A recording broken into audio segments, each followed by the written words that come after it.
Hello friends, welcome to my YouTube channel team teaching. तो कल हमने कनेक्टिव टिश्यू के बारे में पढ़ा था। आज हम पढ़ते हैं मस्कुलर टिश्यू के बारे में, उसकी डेफिनेशन और उसके जो क्लासिफिकेशन है उसके बारे में पढ़ते हैं। तो स्टार्ट करते हैं। टिश्यू, जैसा कि मैंने आपको बताया था कि ग्रुप ऑफ सेल क्या कहलाता है, टिश्यू कहलाता है। अब पहला इसमें टिश्यू था, पहला कौन सा था अपना, थोड़ा रिवाइज करा देता हूँ। एपिथेलियल टिश्यू, दूसरा था कनेक्टिव टिश्यू, तीसरा था कौन सा, ये मस्कुलर मसल, और चौथा कौन सा आएगा, नर्व। हाँ, तो ये अपने चार जो टिश्यू थे।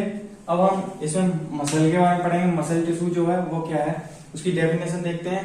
Muscle tissue is composed of cell that have the special ability to shorten tract. मतलब इसमें ये बताया गया है जो हमारा मसल सेल है उसमें स्पेशल क्वालिटी पाई जाती है। किसके लिए? शॉर्टन और कॉन्ट्रैक्ट, मतलब उसके संकुचन और प्रकुचन के लिए, उसके दबाव और उसके फैलाव के लिए।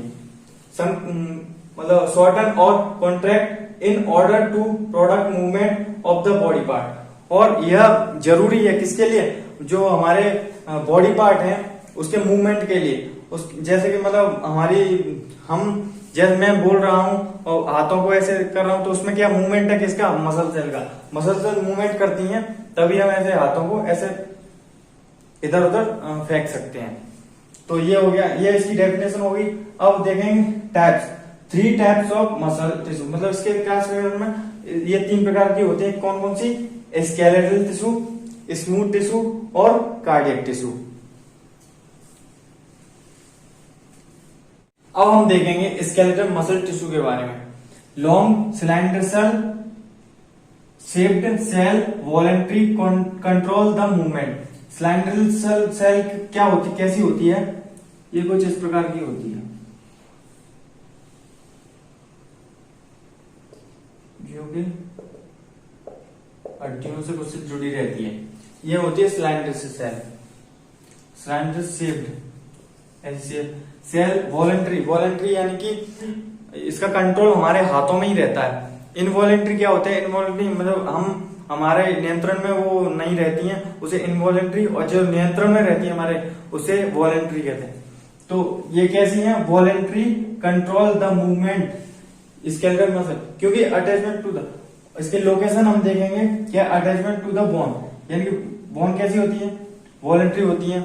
हम जब चाहे हाथ को ऐसे कर सकते हैं, तो हम अपनी मर्जी से ही जो हिला रहे हैं इसको, तो ये क्या है, क्या वॉलंटरी है, अटैच टू द बोन। इसकी जो लोकेशन होती है, ये जो बोन होती है हमारे शरीर में, उनसे अटैच रहती है skeletal muscular cell. Skeletal tissue के बाद हम पढ़ेंगे स्मूथ मस्कुलर। इसके बारे में देखते हैं। Spherical shaped cell involuntary control. ये होती है, ये स्फेरिकल शेप्ड की होती है, इस प्रकार की, थोड़ी इस प्रकार की, ऐसे स्फेरिकल शेप्ड की होती है। Cell involuntary control. इनवॉलेंट्री मतलब जिसपे हमारा कंट्रोल नहीं रहता है। जैसे कि हमारी अंदर की क्रियाएं, जैसे कि स्टोमच में जो कुछ होता है, हो रहा है, हमें पता लग रहा है? नहीं पता लग रहा, तो वो क्या हो गया? इनवॉलेंट्री कंट्रोल हो गई। अब हम इसकी लोकेशंस के बारे में देखते हैं। क्या होती है? In the wall of hollow structure, यानी कि यह जो हमारे जो हॉलो ऑर्गन है उसकी जो वॉल होती है, खोखली दीवार, उसको बनाने का कार्य कौन करती है? उसमें कौन सी मसल पाई जाती है? स्मूथ मसल पाई जाती है। Structure such as blood vessel, जैसे कि ब्लड वेसल।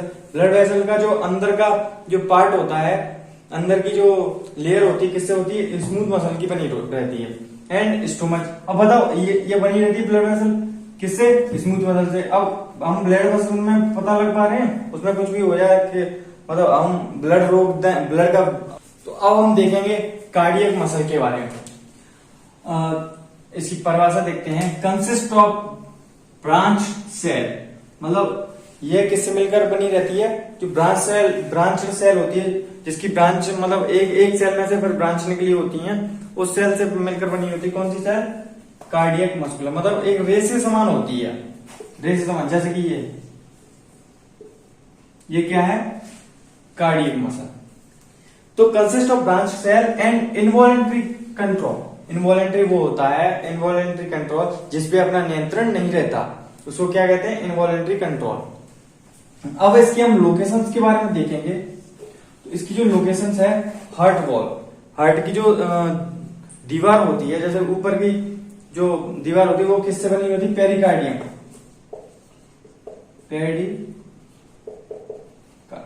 ये पेरिकार्डियल होती है वो किसकी बनी रहती है, कार्डियक मसल्स से मिलकर बनी रहती है। और मैं आपको बता दूं वो एक पेरिकार्डियल ये हो गई है। मैं आपको ये बता देता हूँ, जो हमारा हार्ट होता है उसमें तीन मतलब तीन जो मेम्ब्रेन होती हैं उनसे मिलकर बना होता है, जैसे कि पेरिकार्डियल,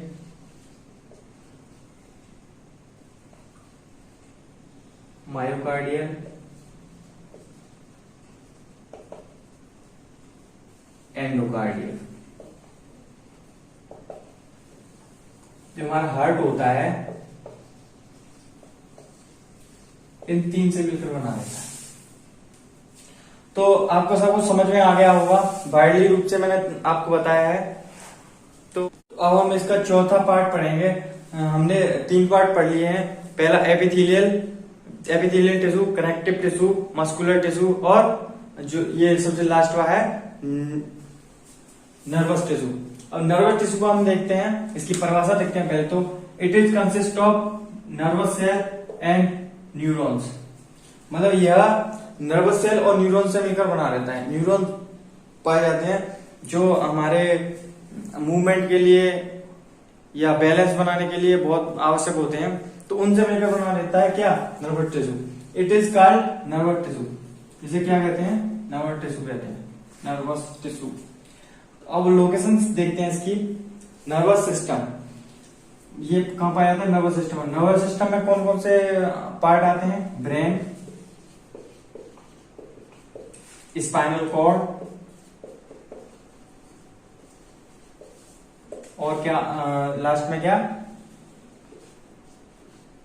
नर्व्स। इसकी ये मतलब नर्वस टिश्यू है वो इनमें पाया जाता है, नर्वस सिस्टम। तो बस आज के लिए बस इतना ही। कल फिर मुलाकात होगी एक नए टॉपिक के साथ। तो जय हिंद, जय भारत।